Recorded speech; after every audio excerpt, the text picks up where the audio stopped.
On va aborder la situation dans les établissements universitaires avec notre invitée Noémie Moret. Rebonjour, merci d'être avec nous dans la Bonjour, matinale. Vous êtes porte-parole je de vous en prie. Solidaires étudiants. Alors, hier, le Premier ministre a annoncé la reprise dès le 25 janvier par demi-groupe de première année. Est-ce que cette annonce, selon vous, va dans le bon sens?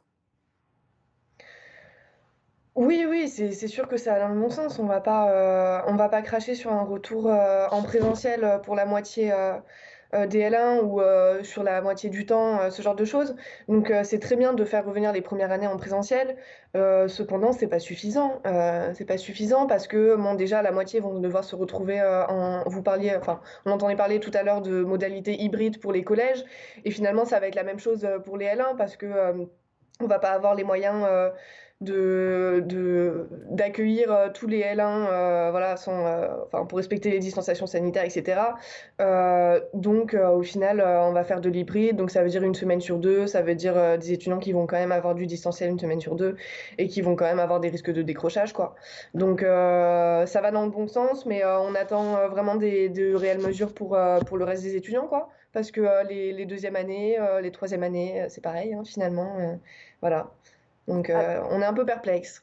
Alors, il y a également la détresse psychologique pour de plus en plus d'étudiants. On rappelle que deux Ouais. étudiants ont fait des tentatives de suicide dans la région lyonnaise. Frédérique Vidal, la ministre de l'Enseignement supérieur, a annoncé hier, elle a assuré que le nombre de psychologues dans les universités sera Mm. doublé. Est-ce que c'est suffisant? Je ne sais pas si c'est suffisant. Il faut savoir qu'en France, on a 2,7 millions d'étudiants et on en a 31% qui se disent en détresse psychologique et ce chiffre ne fait qu'augmenter.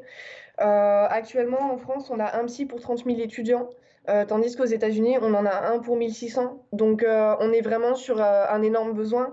Encore une fois, les mesures ont été quand même assez floues, c'est-à-dire on nous annonce des augmentations de personnel, etc.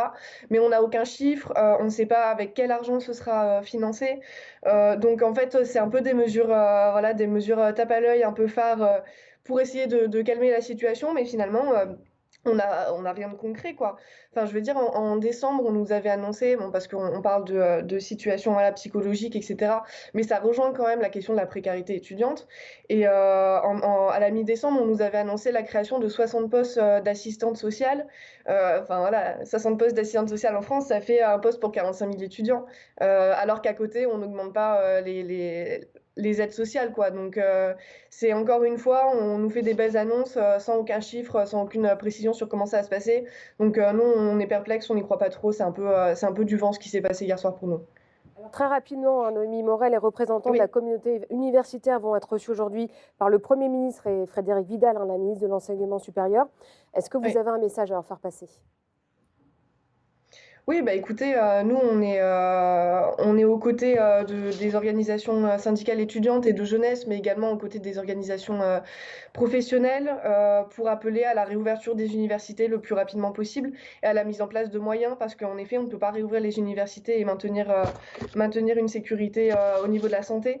Et donc, on a besoin d'allouer des moyens massifs dans l'enseignement supérieur. Et donc, en fait, qu'est-ce qu'on veut? On veut des postes et on veut des salles, quoi, à un moment donné. Donc nous, on appelle à des dates très précises. On appelle au 20 janvier pour les étudiants et au 26 janvier à aller dans la rue pour tout l'enseignement supérieur. Merci beaucoup d'avoir été avec nous ce matin dans la matinale.